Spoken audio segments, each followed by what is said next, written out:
TV channel लगा हुआ था और उसके ऊपर वो जो उसकी न्यूज़ कास्टर थी बड़ा चीख के वो इस बात पे जज्बाती हो रही थी कि देखें कोरोना इतना फैल गया है, लोगों को एहसास नहीं है, लोग किस कदर जहालत है, लेकिन मास्क पहनते नहीं हैं, सोशल डिस्टेंस करते नहीं हैं, आपको कब समझ आएगी, जब आप मर जाएंगे तब समझ, इस तरह की बातें। लेकिन मैं हंस रहा था देख के कि वो अपने साथ की जो एंकर है उसके साथ बिल्कुल जुड़ के बैठी हुई थी, ना सोशल डिस्टेंस किया हुआ था ना मास्क पहना हुआ था। तो हमारे असल में कॉलो फेल में बड़ा तजाद है, हम कहते कुछ हैं और करते कुछ हैं। उसकी एक बुनियादी वजह है, उसकी एक बुनियादी वजह है वो अंडरस्टैंडिंग की क्लैरिटी है। अंडरस्टैंडिंग हमारा यकीन की हद तक हमारे पास किसी चीज़ पे, ईमान की हद तक हम बिलीव नहीं करते चीज़ें। और उसकी वजह है कि जो इन्फॉर्मेशन हमें जो मालूमात दी जाती हैं उनमें भी बददयानती का अंसर शामिल होता है। अब हमारे शेर दिल वज़ीर आज़म वो पूरी मुल्क को और दुनिया को पैगाम देते रहे मास्क करें, सोशल डिस्टेंसिंग करें, लेकिन वो खुद भी वो अक्सर जगहों पे बगैर मास्क के नज़र आते थे। वैक्सीन लगवाई लेकिन उनको भी कोरोना हो गया। अल्लाह उनको सेहत तंदुरुस्ती दे, अपने हिफ्ज़-ओ-मान में रखे। देखिए इसकी वजूहात क्या हैं, मैं जो कहता हूँ असल में मैं वो करता नहीं हूँ। उसकी वजह यह है कि मुझे सही तरह वो बात बताई समझाई ही नहीं गई, मुझे सही इल्म दिया ही नहीं गया। अगर मेरा बिलीव हो तो मेरा अमल मेरे अक़वाल से भी कहीं ज़्यादा हो। नारा है कि कोरोना से डरना नहीं, कोरोना से लड़ना है। बुनियादी तौर पे ये नारा ही गलत है। अगर हम साइंटिफिकली, अगर हम सही मानों में इसको डिस्कस करें, ना आप कोरोना से लड़ सकते हैं और ना आपको उससे डरना चाहिए। ये नेचर के अगेंस्ट है। आप कैसे लड़ सकते हैं मुझे बताइए। अच्छा, जो हमारा जो अमल है वो उसके ख़िलाफ़ है, उसके अगेंस्ट है। कहते लड़ना, डरना नहीं, क्या है डरना नहीं लड़ना है। तो क्या हम लड़ रहे हैं और साथ में ये कह रहे हैं कि यार घर में छुप के बैठ जाओ, पार्क में ना निकलो, मुंह को कवर करके रखो, हाथ को दो। अब हमारे जो इंस्ट्रक्शंस हैं वो तो डराने वाली सारी कि इससे डरो, लेकिन कहते हैं कि हमें डरना नहीं लड़ना है। लेकिन ना इससे हम लड़ सकते हैं और ना हम इससे लड़ इसलिए नहीं सकते कि इस पूरा ज़मीन के अंदर जो चीज़ सबसे ज़्यादा मिकदार में है, जो चीज़ सबसे ज़्यादा नंबर स्ट्रेंथ के अंदर है वो वायरस है। वायरस अल्लाह ताला की एक ऐसी तख्लीक है, एक ऐसी मखलूक है अल्लाह की कि जो दरमियान में है जानवरों और बेजानों के। आज तक साइंस इस बात पे कंफ्यूज्ड है, पूरी दुनिया के साइंसदान दो हिस्सों में डिवाइडेड है। एक हिस्सा कहता है कि ये जानदार है, दूसरा हिस्सा कहता है नहीं जानदार नहीं बेजान। आज तक हम यही क्लियर नहीं कर सके ये जानदार ये बेजान। इसमें जानदार वाली भी खसूसियत है, बेजानों वाली भी खसूसियत है।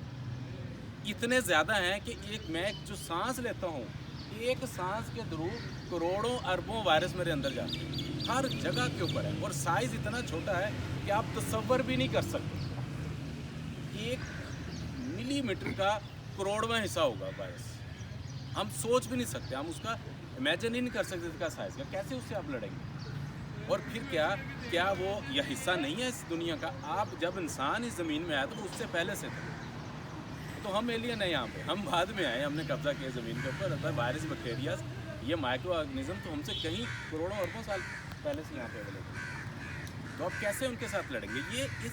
अगर किसी ने थोड़ी सी ये जो इंस्ट्रक्शन देते हैं, ये जो इस तरह की इंस्ट्रक्शन पास ऑन करते हैं, अगर थोड़ी सी उसने माइक्रोबायोलॉजी पढ़ी हो, थोड़ी सी वायरोलॉजी पढ़ी हो, इकोलॉजी एक सब्जेक्ट है वो थोड़ा सा पढ़ा हो, तो वो उसको बखूबी अंदाज़ा हो सकता है। बिल्कुल बेसिक से आप पढ़ लें तो आपको अंदाज़ा होगा कि ये इस इकोसिस्टम होता है ना, एक निज़ाम है, ये उस निज़ाम का हिस्सा है। इसके बगैर ये निज़ाम इनकम्प्लीट है। आप वायरसेस ख़त्म करते हैं, शायद ये निज़ाम भी ना चले। जिसने बनाया, जिसने तख्लीक किया चीज़, उसने एक मकसद के तहत की है। तो ये कहना कि ये बुरे हैं, इनको ख़त्म कर दो, इनके साथ लड़ो मरो, हम नहीं कर सकते। और डरना क्यों नहीं चाहिए हमें इनसे? डरना इसलिए चाहिए कि हम अशरफुल मखलूक़ात हैं, हमारे लिए तो ये दुनिया तख्लीक की गई है, हम अल्लाह के नायब हैं, तो हम अशरफुल मखलूक़ात हो गए, उनसे क्यों डरें? तो सर, ना लड़ना है और ना डरना है, वायरस से बचना है। उससे कैसे बचना है? अंडरस्टैंड करके बचना है। उसकी भी इज़्ज़त कीजिए और अपनी इज़्ज़त करवाइए। सिंपल ये। इंसान ने कुछ 100-150 साल पहले हथियार उठाया, एक आज साबित हो गया है, ये स्टूपिड कॉन्सेप्ट था कि जिसके ये माइक्रो ऑर्गेनिजम्स बुरे होते हैं, ये वायरस से बैक्टीरिया हमें जो नज़र नहीं आते जानदार, ये बुरे होते हैं और उनके खिलाफ ये जर्म थ्योरी उसको कहते हैं। जर्म थ्योरी फैलाई गई और उसके ऊपर इंडस्ट्रियाँ खड़ी हो गई और उन्होंने अरबों खरबों डॉलर्स कमा लिए इस चीज़ के ऊपर कि ये जरासीम बुरे होते हैं, हर दफ़ा आपके दिमागों में ये डाला गया जरासीम बुरे होते हैं इसको मार दो, जरासीम बुरे होते हैं इसको मार दो। आज ये साबित हो रहा है ये बुरे नहीं हैं, ये इंपॉर्टेंट है, इस इकोसिस्टम का हिस्सा है, इस निज़ाम का, इस कायनात का हिस्सा है ये इनके फ़ायदे हैं। तो इसको अंडरस्टैंड करके हमने चलना है, इसके अगेंस्ट नहीं चलना, बल्कि वो जो हम नेचर से हट के जो प्रैक्टिसेस कर रहे हैं उनसे अवॉइड करना है। ये वायरस आपको कुछ भी नहीं कहेंगे। आपको पता कितने इनकी हैं, कितनी तादाद में है, कितनी वैरायटियाँ हैं वायरसेस की, ये करोड़ों में है सर, करोड़ों के अंदर हैं। इनकी इकसाम की बात कर रहा हूँ, और आगे एक एक किस्म के अंदर कितने हैं वो भी अंदाज़ा लगा के आप किस किस से बचेंगे फिर ये मुझे बताइए। अच्छा, ये कोरोना आ गया, आप इसके साथ मास्क पहन लें, हैंड सैनिटाइजर कर लें, आप बचें, ठीक है, आप बच गए। इससे पहले डेंगू था, आप पानी खड़ा ना होने दें, आप जिसमें जो मॉस्किल मल लें, आप जनाब बाहर ना निकलें, उससे बचें। एड्स है, वो भी वायरस था, उसका बचने का एक अपनी एहतियातें वो की जाती थी, एड्स से इस तरह से आप बचें। हेपेटाइटिस है, वो आप बचें, आप जनाब टीका ना लगवाएं, आप ये काम करें। एड्स और ये सारे वायरस की बीमारियाँ हैं, इनसे आप कितनी की एहतियात कर लेंगे। ये तो चंद एक वायरस की बात की ना, वो तो करोड़ों में है, वो 6 महीने बाद एक और आ जाएगा, साल बाद एक और आ जाएगा, 5 साल बाद और आएगा, फिर तो आपका तो यहाँ सर्वाइव करना ही मुश्किल हो जाएगा। तो सर हम अशरफुल मखलूक़ात हैं सर, तशरीफ़ रखिए आप प्लीज़। अच्छा प्लीज़ तशरीफ़ रखें, फिर तशरीफ़ रखें, आ जाए प्लीज़, आगे मैं कुर्सी मंगवा लूँगा, आप इधर आए प्लीज़।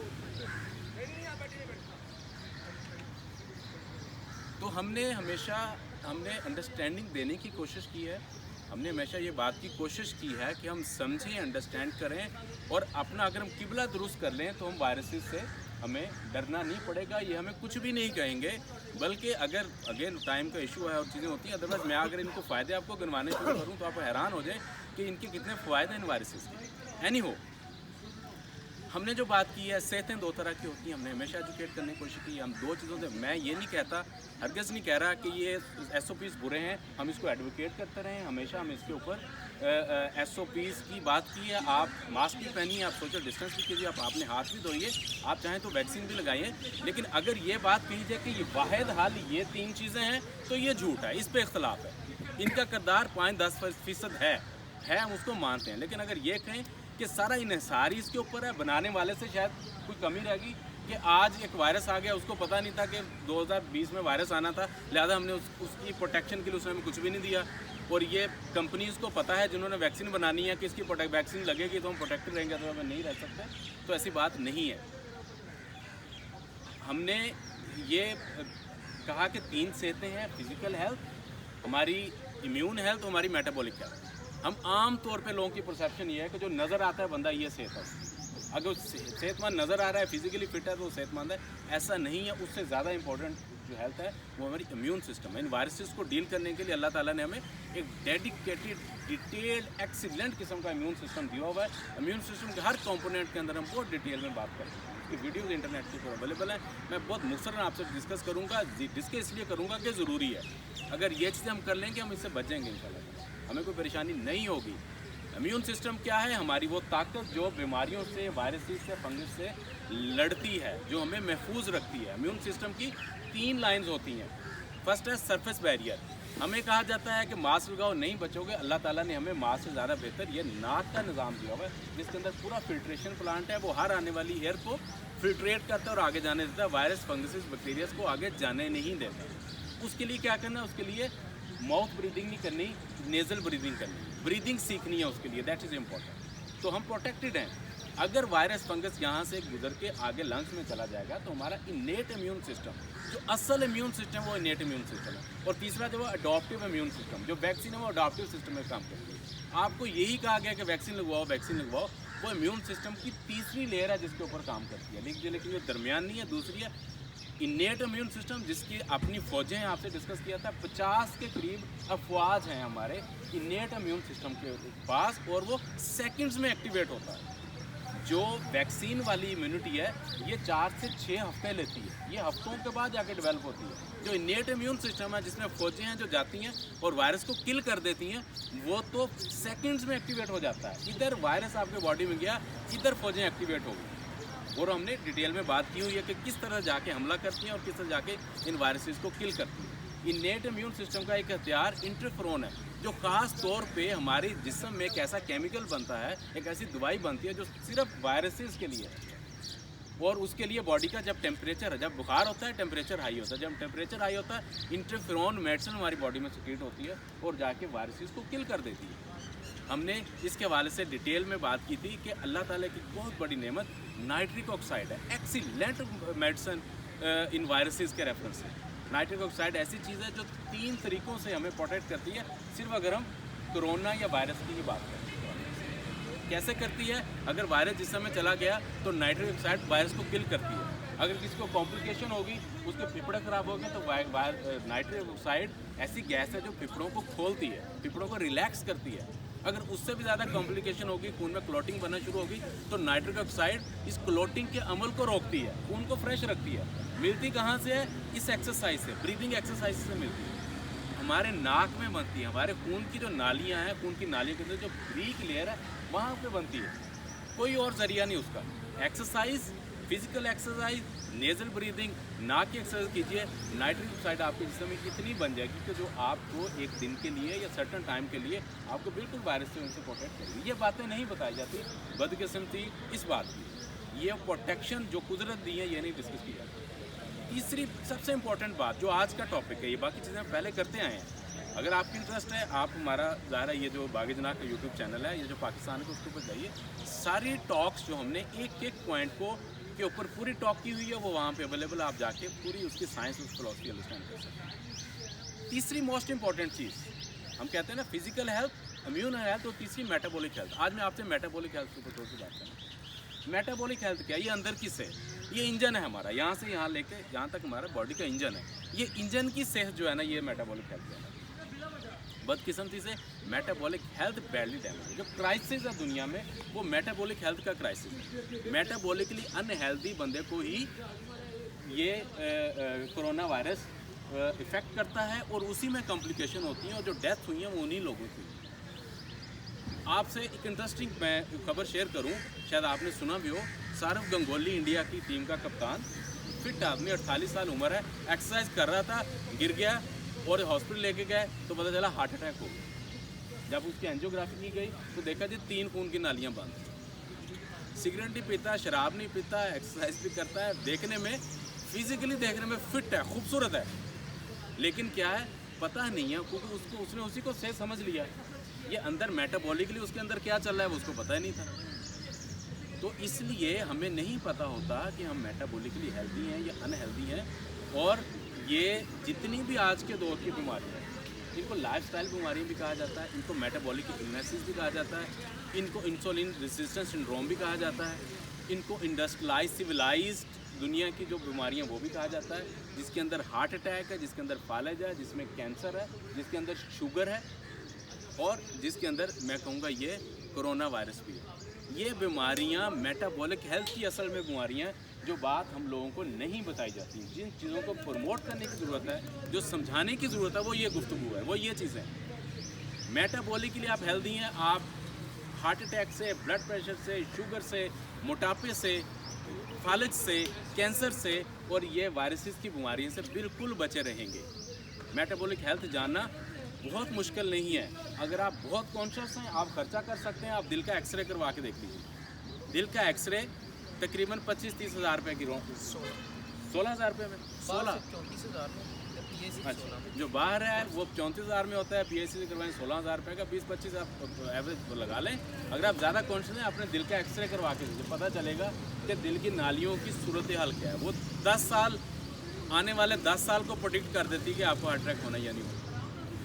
अगर आप नहीं खर्चा करना, इतना करना चाहते हैं, आप अपने बुनियादी स्क्रीनिंग टेस्ट करवा लीजिए। कोलेस्ट्रॉल चेक करवाएं, शुगर का टेस्ट करवाइए, आप अपना ब्लड प्रेशर चेक करवाइए, तो आपको अंदाज़ा, विटामिन डी का टेस्ट करवाइए, आपको अंदाज़ा हो जाएगा कि आपकी ये मेटाबॉलिक हेल्थ से। आप इतना खर्चा भी नहीं करना चाहते, आप कुछ भी ना कीजिए, आप खड़े होके सीधे खड़े होके अपनी गर्दन सीधा करके नीचे की तरफ देखिए। अगर तो पेट नज़र आ रहा है तो इसका मतलब मेटाबॉलिक हेल्थ है। अगर आपको अपने घुटने नज़र आ रहे हैं या पाँव के अंगूठा नज़र आ रहा है, इसका मतलब है कि मेटाबॉलिक हेल्थ काफ़ी हद तक ठीक है। ये बहुत एक्यूरेट क्राइटेरिया नहीं, लेकिन काफ़ी हद तक ये है। पेट निकला होना, ये पेट बाहर की तरफ निकला होना हमारी जो इंजन की खराबी की या निशानी है। बहुत सिंपल, गाड़ी का इंजन है, क्या इंजन ख़राब हो रहा, क्या निशानी सर पता चलती है? कैसे पता चलता है इंजन ख़राब होना शुरू हो गया? धुआं देती है। एक्सीलेंट। गाड़ी का जैसे ही काला धुआं निकलना शुरू होता है तो गाड़ी के मालिक की जान मुट्ठी में आ जाती है, यार इंजन ख़राब हो गया। निशानी है ना जी। तो ये समझें कि जैसे धुआं देना उसके इंजन की खराबी है, हमारे इंजन की खराबी है पेट में। मैं आपसे एक रिक्वेस्ट करूंगा, आप एक रिसर्च कीजिएगा, एक मेरे कहने पे स्टडी करें। आप आज का दिन या कल का दिन, आज तो हॉलीडे है, संडे है, कल वर्किंग डे होगा। आप एक काम कीजिए, सुबह से लेकर शाम तक अपने पास एक पेज ले लें, एक सफ़ा ले लें, एक पेन ले लें और अपनी जेब में डालें। उस सफ़े में दरमियान में एक लकीर लगा लीजिए। एक पे लिख लें, एक साइड पे लिखें पेट वाले और एक साइड पे लिखें बगैर पेट के। आपको जो भी बंदा नज़र आए, 35 साल से ज़्यादा उम्र का बंदा हो या औरत हो, आप एक नज़र देख के, और अगर तो वो पेट वाला है, पेट निकला हुआ बाहर मोटा है, तो आप पेट वाली साइड पे लिख लीजिए एक, और अगर वो स्लिम है तो आप दूसरी साइड पे एक लिख लीजिए। दिन में कितने, कम से कम 100-200 लोगों को तो आप देखेंगे ना। अगर आप जॉब करते हैं या बिज़नेस करते हैं, 100-200 लोगों से तो आपका इंटरेक्शन होगा। तो आप उनका सारे हर बंदे का कॉन्स्टेंटली देख के लिखते रहें, और शाम को आप उसको कैलकुलेट कर लीजिए और मुझे बताइएगा कि 100 में से कितने लोग आपको निकले पेट वाले और मोटे नज़र आए और कितने लोग स्लिम नज़र आए। आपके ख्याल में कितने लोग होंगे जो स्मार्ट और स्लिम होंगे, जिनका पेट ही निकला होगा? 35 साल से ज़्यादा उम्र वाले लोग। 3 से 4%। 2, 4, 5, मैक्सिमम 5%। ज़्यादा है। हाँ, मैक्सिमम आप अंदाज़ा लगाइए, ये 5% ही हैं जो सेहतमंद हैं। ये जो 95% जिसका हल्का सा भी पेट बाहर निकला हुआ है, या ओवरवेट है, ओबीज है, औरत है, मोटी है, वो समझे मेटाबॉलिकली अनहेल्दी हो चुका है। मेटाबॉलिक ये लाइफस्टाइल बीमारी है, इसको कोई दवाई ठीक नहीं कर सकती, इसको सिर्फ आप ठीक कर सकते हैं। अपने लाइफस्टाइल को फौरी तौर के ऊपर बदलना होगा। लाइफस्टाइल में बहुत सी चीज़ें आती हैं, 3 इंपॉर्टेंट चीज़ें आती हैं, मैं मुख्तसर आपको बता देता हूँ। इसके अंदर एक्सरसाइज का एलिमेंट आता है, वेरी इंपॉर्टेंट। इसके अंदर स्लीप आती है, रात की पूरी नींद, बहुत इंपॉर्टेंट। और सबसे ज़्यादा जो इंपॉर्टेंट है वो डाइट का एलिमेंट। हम खाते क्या हैं?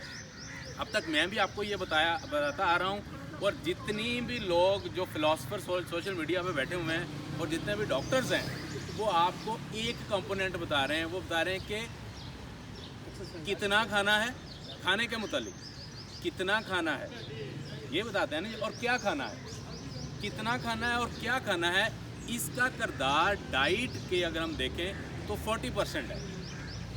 कितना खाना है और क्या खाना है, सब ने आपको यही बताया होगा, मैं भी आपको यही बताता रहा हूँ। लेकिन 60% जिस चीज़ का रोल है वो आपको नहीं बताया गया, वो चीज़ है, वो आज मैं आपको बताऊँगा, वो है कब खाना है। आज की साइंस, आज की लेटेस्ट रिसर्च ये कह रही है, इस नतीजे पे पहुंची है कि क्या खाना है और कितना खाना है कि अपनी जगह पे अहमियत है, डेफिनेटली है, लेकिन इससे भी ज़्यादा अहमियत इस बात की कि कब खाना है। और इस कॉन्सेप्ट को कहा जाता है टाइम रिस्ट्रिक्टेड ईटिंग। टाइम को रिस्ट्रिक्ट करते हुए आप खाना खाइए। कितना खाना है, क्या खाना है, 4-5 चीज़ें हमेशा आप लोगों ने डिस्कस की, उसका ख्याल कीजिए। 4-5 पॉइजन है, उसको अपनी ज़िंदगी से निकाल लीजिए अगर आपने मेटाबॉलिक की हेल्थ होना है। उसके अंदर नंबर 1 पे चीनी आती है, नंबर 2 पे कुकिंग ऑयल या वनस्पति घी आते हैं, और नंबर 3 पे मैदा आता है। नंबर 4 के ऊपर चिकन आता है जो हम इस्तेमाल करते हैं, और नंबर 5 के ऊपर केमिकल्स आते हैं जो हमारे फूड सिस्टम में शामिल हैं, जो हमारे खुराक में केमिकल्स अवेलेबल हैं। जो हम कोई भी प्रोसेस्ड पैकेट की चीज़ बाहर से खाते हैं उसके अंदर जो केमिकल डले होते हैं, ये 5 चीज़ें, ये क्या और कितने के अंदर शामिल हैं। और लेकिन वो जो एलिमेंट अगर हम बात करें कि कब खाना है, जिसका 60% वेट है, तो टाइम रिस्ट्रिक्टेड ईटिंग के अंदर 24 घंटे अल्लाह ने बनाए हैं। 8 घंटे की विंडो रखी है खाने की, और 16 घंटे ना खाइए, अपने पेट को खाली रखें या अपने मुंह को रोक के रखें। पेट तो खाली नहीं होगा, मुंह को रोकें। जब हम खाना खाते हैं 8 घंटे, तो वो सिर्फ मैदे में और आंतों में लगाता है हजम होने के लिए। 8 घंटे वो खाना, ये आधा पार्ट है, 8 घंटे वो लीवर में जाके 8 घंटे वो हमारे मेटाबोलाइज होता है। तो 15-16 घंटे तो इस खाने को इस्तेमाल होने में लगते हैं। हम थोड़ा सा और बाद में डाल देते हैं। रिसर्च ये कहती है कि ऑन एन एवरेज लोग तकरीबन 16, 17, 18 घंटे तक उनका मुंह चलता रहता है। कुछ खा लिया, 10 मिनट बाद कुछ और फ्रिज खोली, कुछ खा लिया, बाहर नज़र आया, आधे घंटे बाद कुछ और मुंह में डाल लिया। ये एक बुनियादी वजह है। बॉडी सारी बिजी रहती है उसको इस्तेमाल करने में, और अपनी रिपेयरिंग और अपनी जो मेंटेनेंस है उसका बॉडी को टाइम नहीं मिलता। अगर आप करना चाहते हैं, दूसरा काम आप ये कीजिए, एक मैंने आपको स्टडी कही है वो कीजिए, ऑब्जर्वेशन कीजिए लोगों की और देखिए कितने लोग मेटाबॉली हेल्थी और अनहेल्थी हैं। और दूसरा काम आप ये कीजिए कि आप आज से अपने आप को टाइम रिस्ट्रिक्टेड ईटिंग के ऊपर लगा लें।